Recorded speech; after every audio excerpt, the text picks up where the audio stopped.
Welcome back. It is Tuesday, December 19th in the NBA. My three favorite picks are on the way. Let's recap yesterday, a 2-3 day, ending our 8-2 run. Let's talk about our wins and our losses, and then we'll talk about a couple other things and dive into today's picks. We did have Julius Randle's over in points plus rebounds. I regret not putting more on it. I told you it was my favorite pick of the day. The man soared over the line, easily cashed in the third quarter. Now we did have that Paul George over in points and Harden same game parlay. That was pretty free. He got it done. His return to Indiana, he was always going to be hyped up for that. And our losses, DeMar DeRozan's over in points. It's really never got anything going in that game. Finally turned it on at the end of the second quarter, but just not enough aggression from him. Caris LeVert was our one added play of the day. He ended with 12 points. Didn't play a minute in the overtime. Missed a three at the end. He was real close. He had the field goal attempts, just didn't shoot well. And then day three of the ladder challenge, lost by 4 Tyler Lockett yards. A painful beat. I'll talk about the ladder later on at the end of this video while we're running it back today, but stay tuned for that. Now, I do have one to actually dive into something that is not one of my picks today, but it is a guy that is returning to the NBA, Ja Morant. I'll probably throw him on the thumbnail for fun, but he is returning after a 25-game suspension. And a lot of people have already asked how I feel about his points, which is about 23.5 for 24.5. Now, personally, I'm not betting on Ja Morant today. When we get to the end of the video, I do have a TNT TNT has a FanDuel promotion, which we'll talk about then, and there is a FanDuel quick link that we'll talk about later on at the end of the video, but it doesn't include Ja Morant because there obviously is risk-taking guy that's making his first, NBA game back. I mean, we talked about the beginning of the season. Guys are going to enter with a little bit of rust, and while Morant has been practicing, I believe, with the Grizzlies over the past few weeks, I still would rather, avoid betting on him the first game. Obviously, he could go crazy, and I'm rooting for him to go crazy because Ja Morant, one of the most electrifying players to watch. I just feel a little bit hesitant if you're throwing him into your same game parlays and things like that because I feel like tonight he's all or nothing. He's either dropping like 25, 30 points, or he might not, might score like 13 to 17, somewhere in there. So be a little bit cautious. But let's dive into my first play. We're going to go to Portland for my first play, which I honestly don't know if I bet more than like 3 Portland Trailblazers props this year, but we're taking DeAndre Ayton over 12.5 points, minus 115 on Caesars. I do like this at 13.5. If you do want to look at his points plus assist line, it should only be like one more higher. I do like that. The points plus assist was just much more juiced than just the points line. So I'll just roll with the points line for DeAndre Ayton, who's back at home, taking on his former squad, the Phoenix Suns. And while he is, I wish this game was in Phoenix, where I think it would be even more aggressive. I just think that this is going to be a matchup for DeAndre Ayton to not only have a good matchup, but also for him to be aggressive. In their first matchup, when they did play a few weeks ago, that was in Phoenix, and Ayton came out pretty aggressive, 18 points, 9 of 14 shooting, and he looked really good in that game, and Booker even talked about it after that game. I wish he tried this hard every single night kind of thing. Kind of a subtle dig at him, but Ayton has returned to action a couple games ago, did play 33 minutes last game, so don't expect any minutes restriction for Ayton. And we've seen since his return, he's been a roller coaster. That's the DeAndre Ayton. I mean, that's him. He's always going to be a roller coaster. Since his return from injury, he scored 14, 7, and 8 points on 13, 5, and 8 field goal attempts. This comes down to how aggressive Ayton is. I really think he's super talented, was really good at Arizona, and was good with the Suns. The problem is you never know if he's going to be engaged, and that's the problem with Ayton. But I think he's going to shoot the ball a lot tonight. We've already kind of heard from him. He did not like his time in Phoenix, and so I expect him to come a little bit more aggressive than he normally does. And we've seen the Ayton this season. He's over this line in only 10 of 21 games. However, when he shoots 10 or more times, which he's done in 10 games, he's over an 8 of 10. Look, I can't go out there and shoot for DeAndre Ayton. I can't. I wish I could, but I can't. And this is honestly, I think, comes down to how aggressive he is shooting the basketball. And I really do think he gets 10 or more field goal attempts. Had 14 in that first game versus this Suns team. Obviously, Anthony Simons, I believe, is back and did not play in that one. And Anthony Simons is going to get his own usage, but I think Simons can set him up. I mean, his teammates have to know how much a game like this means to him. Also predicts to be a close game. They're only like 5-6 point underdogs too. And I think we know Ayton's very talented. It comes down to how aggressive he is. And I think he's going to be aggressive. We've seen centers actually have pretty good games against the Suns. Recently, we saw Daniel Gafford have 26 points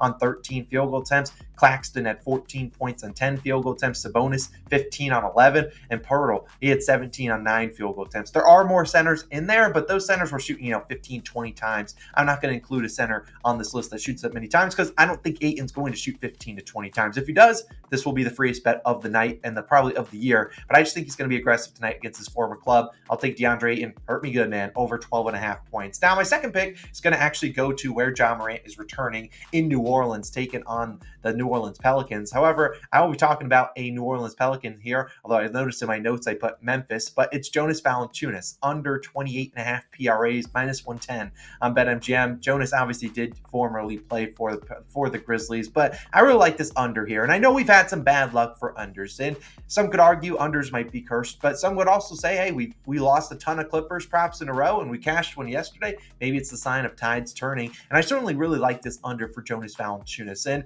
look, Jonas, there's easy outs here all over the place. He get into foul trouble, that would not surprise me at all. But I really like this one. If you want an under at 27.5, I'm cool there. My individual line, I like is under 14.5 points. Now, look at Jonas on the season. He's averaging 14.6 points per game, 9.7 rebounds per game, and 30 what am I saying? And 2.4 assists per game. My notes slid down. That's 26.7 PRAs in about 27.5 minutes per game. He is under this line in 15 of 27 games, 56% of the time.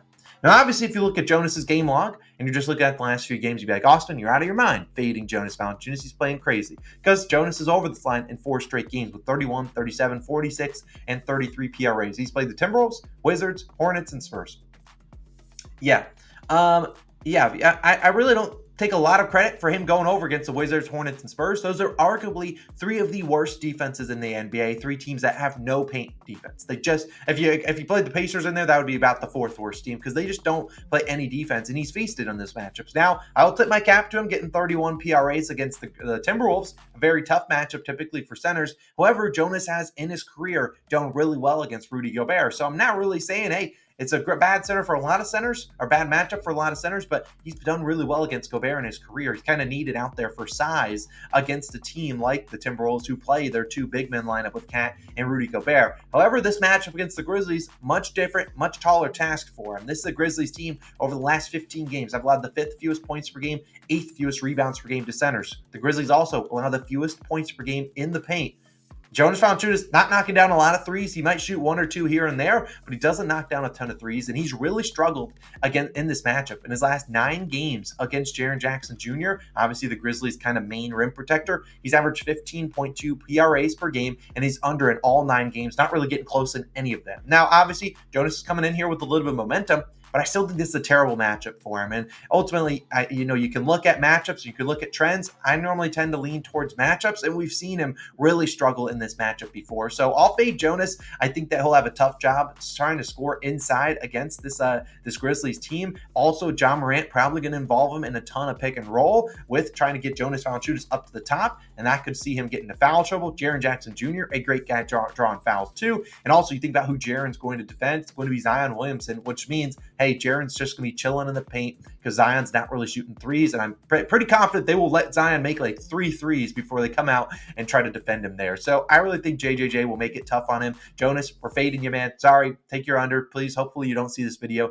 Taking us under 28.5 PRAs. Now my third play will be day 1 of the ladder challenge, and then we'll talk about this FanDuel TNT promo in a moment. Now, look, I know the ladder challenge has had some bad beats in there, and that's why I'm running it back, because I feel like we're due a day 6, 7, 8, 9, 10 run. I just think it's on the way. I mean, we've had some brutal losses, and some could argue, hey, you're taking 3 or 4 legs, you're going to get those brutal beats. But you're talking about Tyler Lockett seeing 9 targets and only getting 21 yards. Put the tweet out that he had and I think 23 career games with 9 or more targets. Never saw like under 57 yards, and we just got hit on some bad miss, man. We saw Stephen Curry, a guy, he had him for 20 points. He just fails. He gets a 17. We just had some, and then Nikola Jokic ended a bucket short. There's just been some brutal beats in here. And I know, you could argue, hey, you should go down to 2 or 3 legs, or maybe even just make it a straight bet. Well, I have considered the straight bet, people, and I have considered taking it for a straight bet. However, I do want to make this noted. Sure, straight bet might be, the most realistic way of getting it done. It also is going to be difficult for someone, in my spot, because as you saw probably from the DeAndre Ayton and Jonas Valanciunas line, when I give out a play, the lines normally move up or down depending on which way I'm going. And so that can happen if I give out a ladder challenge, which is just one straight bet, because the line can move up and God forbid the guy ends on the hook. But in my direction where it's positive, the good chance a lot of people got hooked, which is why I kind of stick to the, 2, 3, 4 leg same game parlays. Never doing another 5 leg. You got my word on that. But I still do think that we're just due a good run on the ladder. So we're going to keep firing off some shots at it. We're still playing them for 1 unit as they always recommend. Last ladder run run was successful if you played each for 1 unit. But as always, we got a lot of high over-unders. I'm pretty confident we can find something that we really like in these matchups tonight. So stay tuned for that. Should be live pretty quickly after this video. Going to work on it right as this video goes live. And, there's not a lot of schemes to go through. I really like what we'll be able to do. The worst part was that my NBA ladder yesterday was probably the freest one we probably would have had all season, which is a good sign of, maybe the NBA we're getting dialed in over there. But as always, let's wrap it up with the FanDuel TNT promo, same game parlay. They have a promo right now, so I'm not going to track this towards my record because their promotion is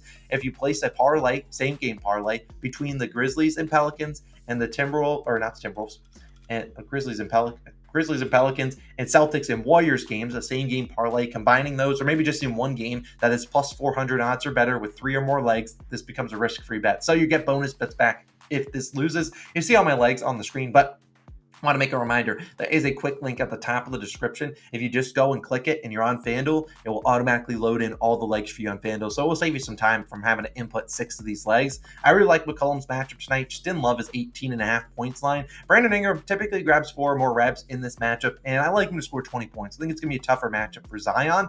Then on the other side, you got Jason Tatum for 25 plus points on the road against the Warriors. I trust him to go get that done. At least the volume should be there. And I like his rebounds at 6 plus. Can't guarantee it, but his rebounds will probably be in the ladder. I have to do a little bit more research on that. And then Jaylen Brown, 20 plus points. I like that one as well. Jaylen Brown typically very consistent on the road, fast-paced matchup against the Warriors. I think he can get that done. So it's plus 429. That's kind of you need at least plus 400 and at least 3 legs of a same game parlay in these 2 games. I like our chances here. We're just relying on some Pelicans and some Celtics. I certainly think we can get it done. So those are my favorite picks of the day. They won in the ladder challenge. We posted later on today. I'll link it in the description, link it in the pinned comment, and also link it on the screen when it is live.